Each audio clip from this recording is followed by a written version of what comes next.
Hablaremos hoy de costumbres concernientes al aseo y la belleza. Ya lo hemos hecho en otras ocasiones, pero la historia de estos temas abarca muchos siglos. Casi siempre agotamos estas charlas en la antigüedad clásica. Hoy nos internaremos en la Edad Media e incluso el Renacimiento. No, el Renacimiento. Vamos a empezar con el siglo XVII y seguiremos adelante. Incluso saltearemos el Renacimiento Y le meteremos a la Edad Moderna.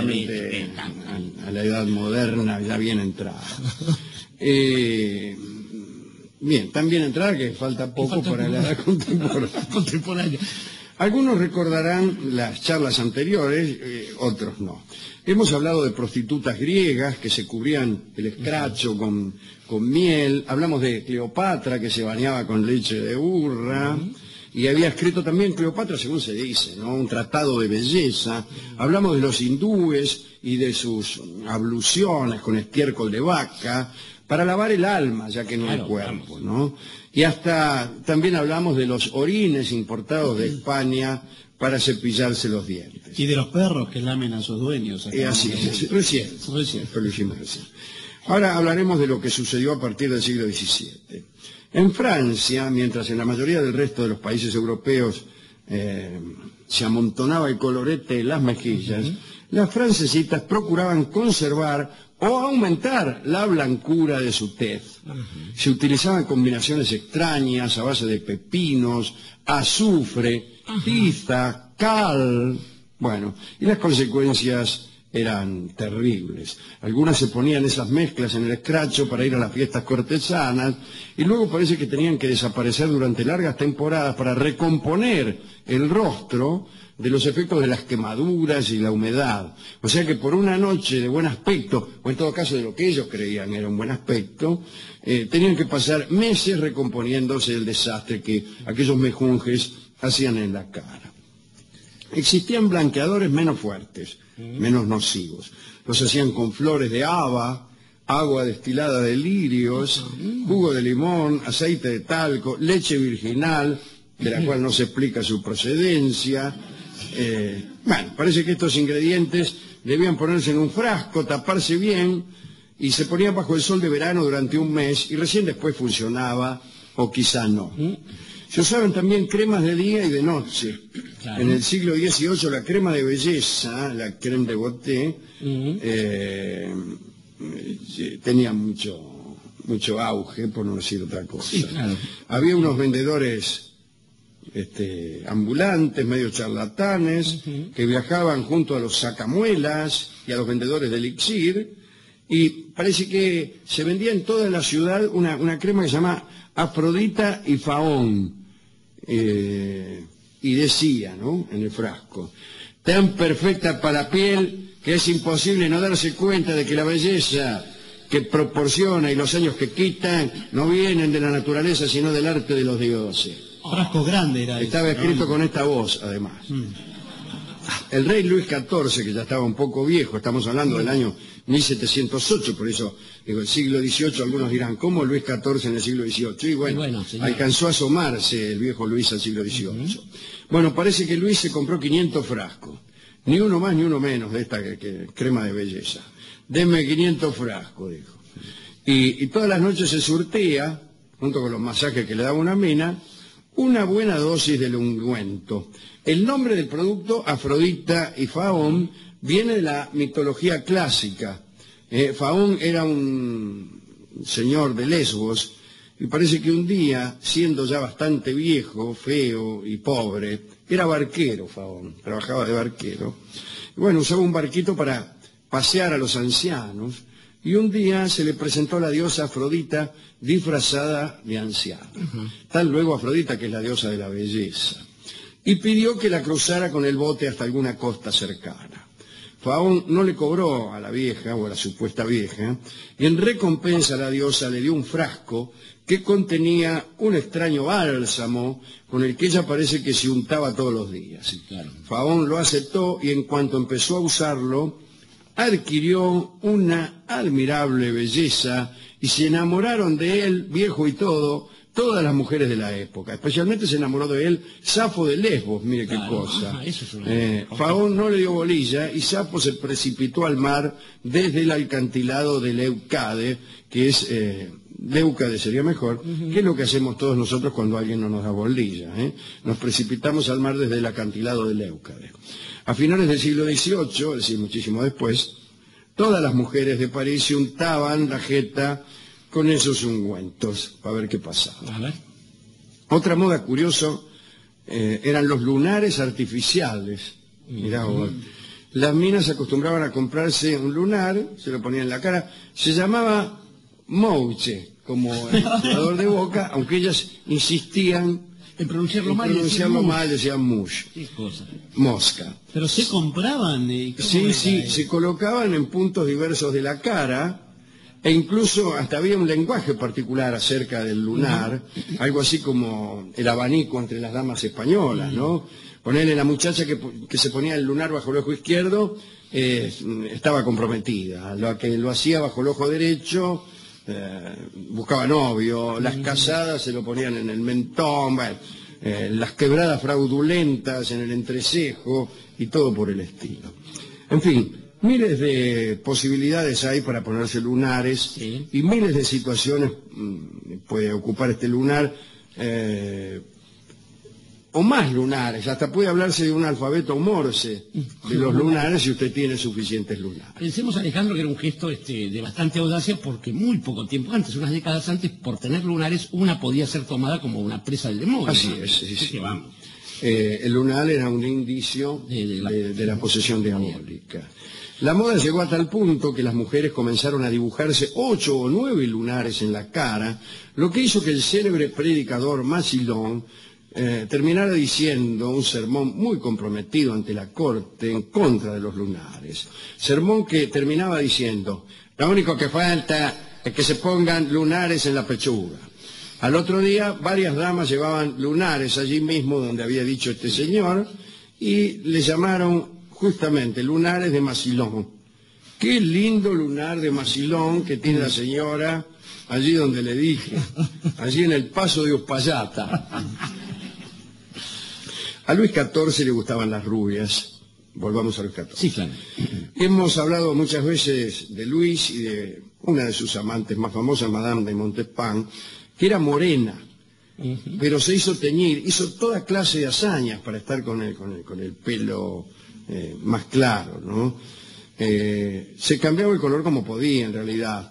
Había recurrido a la famosa bruja Lavoisin, que también llegó a fabricarle unos filtros de amor que casi terminan con la vida de Luis XIV, ¿no? Lo hemos contado aquí. Bueno, se ponía Madame de Montespan en la cabeza ácido, frutas, orines, discúlpeme, y así durante mucho tiempo llevaba un color más o menos clarito.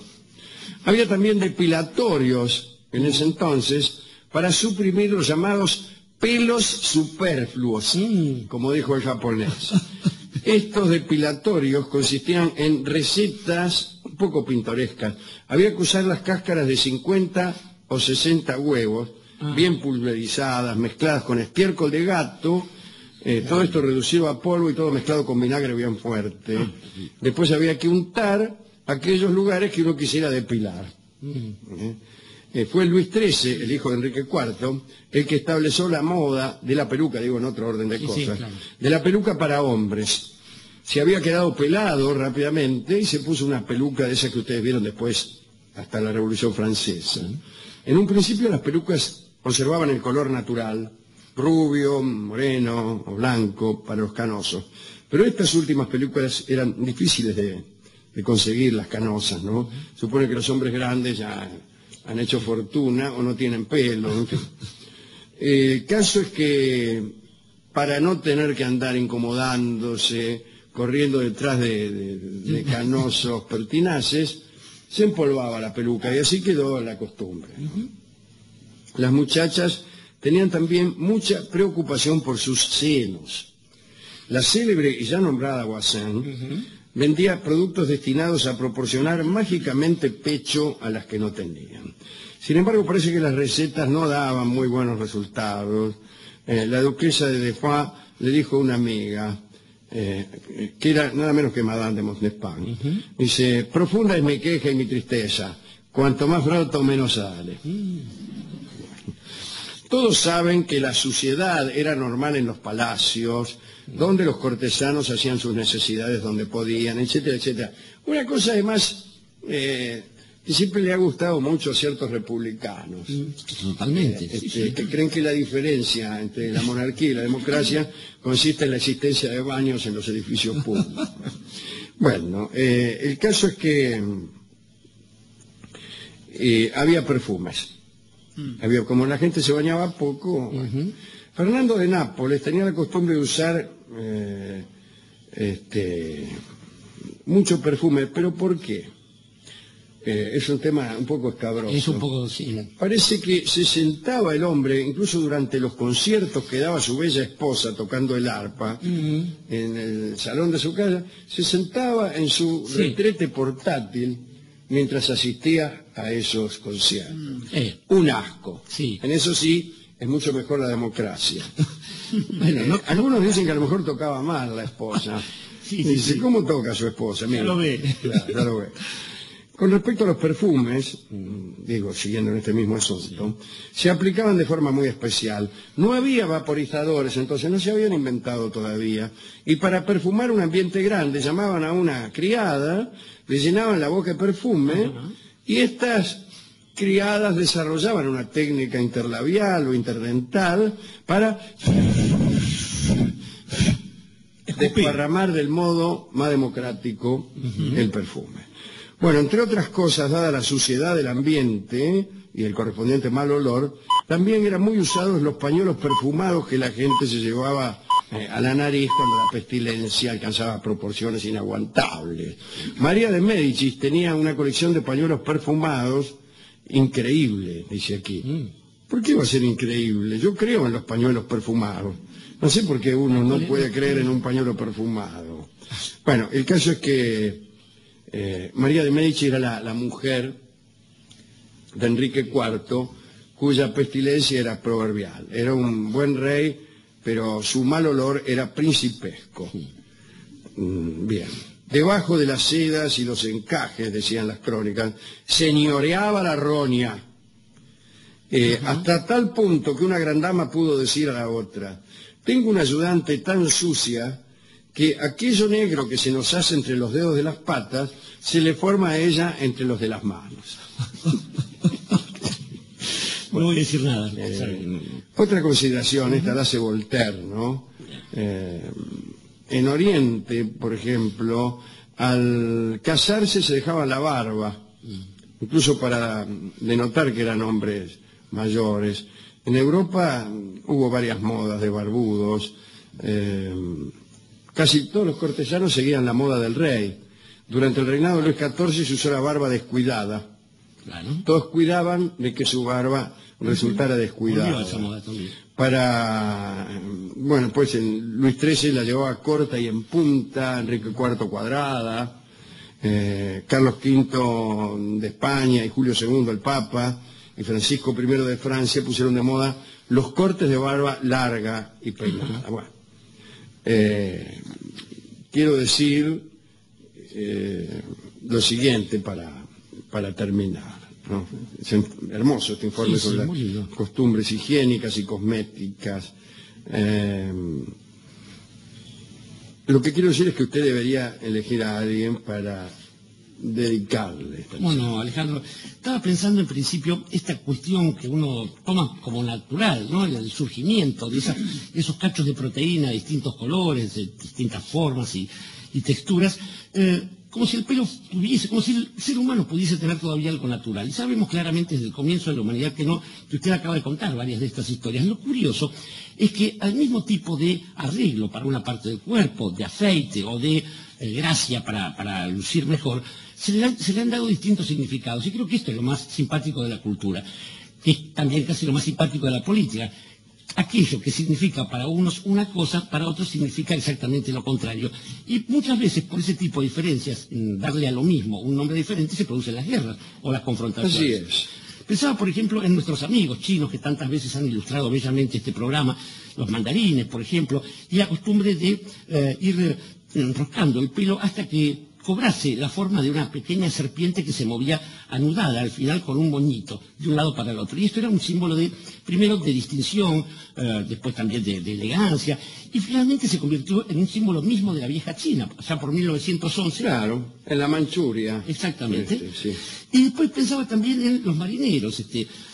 Nosotros que hemos estado a bordo alguna vez, hace mucho tiempo, sabemos de esa vieja costumbre que le da origen, por ejemplo, a eso que se llama aquí el patito, esa especie de pedazo de tela que va en la espalda, para cuidar que la trenza, la crencha engrasada, esa de todo marinero que se precie, caiga allí. Y después pensaba finalmente en nuestro heroico cuerpo militar de patricios, el Regimiento de Infantería 1, que alguna vez le dio a ese pedazo de pelo enroscado sobre sí mismo y colgante allí en la espalda el carácter de un símbolo tan fuerte que se hicieron matar por eso. Hubo un episodio llamado el Motín de las Trenzas, ahí en lo que es hoy el Colegio Nacional, donde con tal de no dejar cortarse la trenza, justamente estos muchachos fueron a la muerte. Pero estaba pensando que para dedicatorias, ¿cómo no elegir una mujer en el día de hoy, por ejemplo? Una que... Tiene que ser una mujer pequeña, porque las mujeres pequeñas se pusieron de moda a partir del siglo XVIII. Justamente, y quizás, digo, ahí está la cosa, cuanto más grande era la trenza de un marinero, esto lo hacía valer más, cuanto más grande era la trenza de un mandarín, esto le daba una alcurnia diferente, y sin embargo, esto mismo, el mismo afeite, la misma gracia trasladada a una mujer, necesita cambiar de carácter, de categoría, para significar lo mismo, es decir, digamos, una especie de privilegio, de lugar mayor. Así donde uno vea en sí un rasgo grande y grosero, que mejor lo busque cuando vea una mujer, de tal modo que esa marca sea sencillamente pequeña. Y pequeña es el vals que oiremos en atención a esa moda de la pequeñez que siempre informó la belleza femenina. Sí, acuérdense los tanto pies, en la China, donde los pies pequeños eran una muestra de belleza, en Occidente las pequeñas manos, las pequeñas cinturas, y en general la pequeñez de la mujer suele inducir al hombre a una especie de estética de muñecas de porcelana. Hay una forma, incluso creo yo, de amar a la mujer menuda y pequeña, y otra de amar a la mujer importante. No estoy hablando de obvias cuestiones de peso y de envergadura, sino a distintas ternuras. Una distinta ternura nos produce la mujer menuda, delicada y frágil, y otra es la que nos produce la mujer arrojada, fibrosa, grande y llena de curvas. Lo mismo sucede, Alejandro, con cada sector del planeta, del mundo que el hombre ha creído ir y poder conquistar. Digamos, la sutileza para navegar un río lleno de meandros o el coraje necesario para abordar un oleaje fuerte, como si alguna vez uno estuviese conquistando realmente algo, ¿no? La clave, una vez más, suele estar allí, en eso que resulta, finalmente, ese adjetivo del comienzo. Pequeña, vamos a escuchar, es un lindo vals de Osmar Maderna, que escucharemos en la versión, creo yo, que de Juan Trepiana, finalmente, en solo de piano.